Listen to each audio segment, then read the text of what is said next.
जब पूरा एयरबेस खतरे में था और सामने दुश्मन के लड़ाकू विमान थे, तब एक अकेला भारतीय पायलट आसमान में उठा और इतिहास रच गया। यह कहानी है परमवीर चक्र विजेता निर्मलजीत सिंह सेखों की। निर्मलजीत सिंह सेखों भारतीय वायुसेना के एक अद्वितीय वीर योद्धा थे, जिन्हें उनकी असाधारण बहादुरी और कर्तव्यनिष्ठा के लिए जाना जाता है।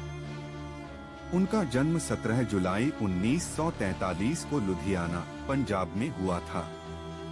बचपन से ही उनमें देश सेवा का जज्बा और उड़ान के प्रति गहरा आकर्षण था। यही सपना उन्हें भारतीय वायुसेना तक ले गया।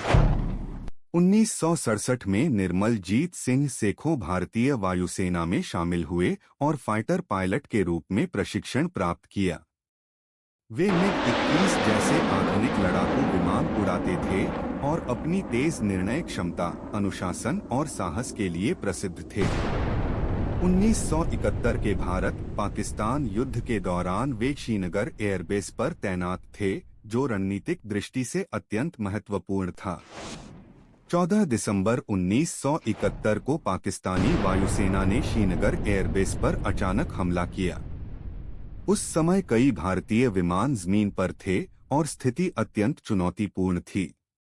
ऐसे कठिन क्षण में फ्लाइंग ऑफिसर निर्मलजीत सिंह सेखों ने अदम्य साहस का परिचय दिया। उन्होंने अकेले ही अपने मिग-21 विमान के साथ विमानों का सामना किया और एयरबेस की रक्षा में जुट गए। उनकी वीरता और निडरता ने दुश्मन के हमले को कमजोर कर दिया और भारतीय ठिकाने को बड़ा नुकसान होने से बचाया। इस संघर्ष में उन्होंने सर्वोच्च बलिदान दिया, लेकिन उनका साहस भारतीय सैन्य इतिहास में अमर हो गया।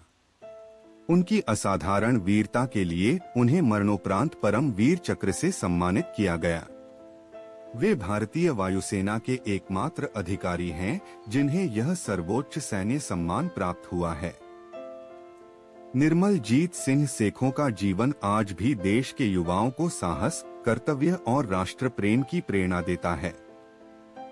उनका नाम भारतीय वीरता की गाथाओं में स्वर्ण अक्षरों में लिखा गया है। जय हिंद, जय भारत।